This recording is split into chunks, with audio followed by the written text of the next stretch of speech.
¡Alto a la Guardia Civil!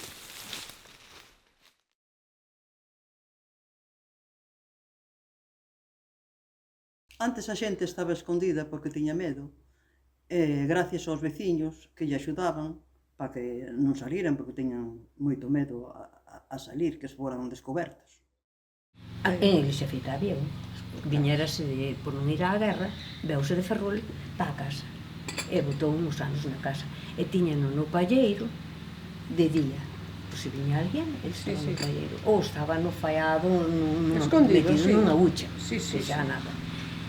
E había un furado no piso, porque ardera ao piso de facer el lume para non ter frío.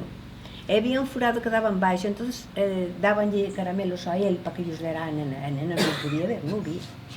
Entón botaba os caramelos polo furado e a nena miraba e dixía, mi cama os caramelos polo furado. Ai, pobrinho. Pero era o pai, porque lles mandaba Pero por baixo. ti fíjate El vía, pero a nena non podía saber que estaba o pai. Que maneira de sufrir sin falta. Moitísimo. Ten estado a Guardia Civil na casa e a mai pasalo con un brazado de palla, iba ao palleiro, collía a palla e el metíase no medio da palla e metío na cuadra coas vacas. Entón eles xa vigilaran a cuadra, entón así que vigilaban a cuadra, e a mai viña coa palla para as vacas, e mas traía, e ele metíase debaixo do baño das vacas. Sí, que houve moitas familias que axudaban aos escapados. Sí, axudaban moitas.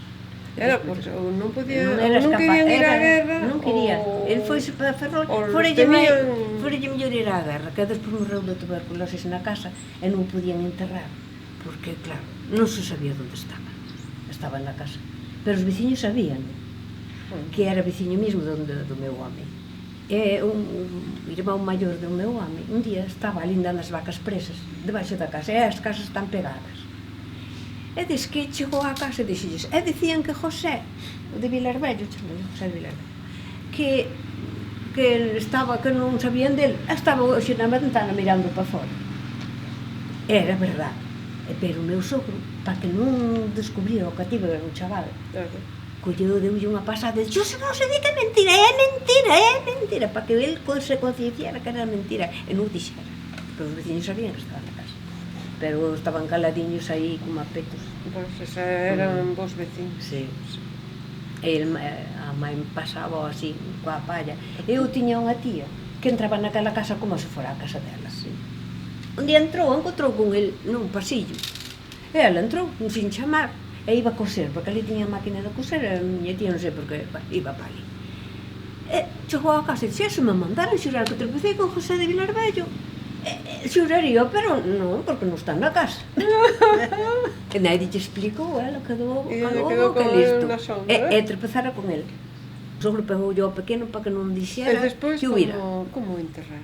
Bueno, se era un curabón. Era primo deles un señor que era moito da iglesia, era amigo do cura, eran primos, e foron falar con el, porque iba a enterrar na horta. Pero entonces pensaron, tamén enterrarlo na horta non pode ser. E foron falar con aquel e dixo, non, vou falar eu co cura. E fui falar co cura e un día a noite tiña que lle levar no cementerio, non se supo nada.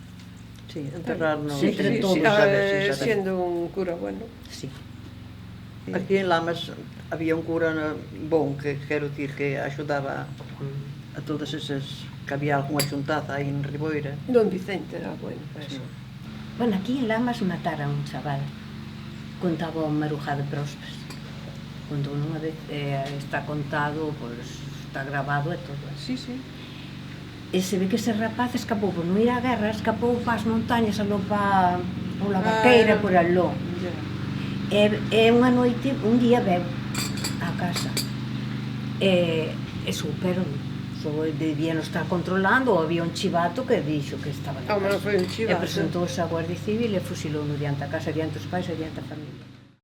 Antes, como non se podía falar moito, pois ora é moi importante falar ora estas cousas que pasaron. A ver, sabe che rico eso?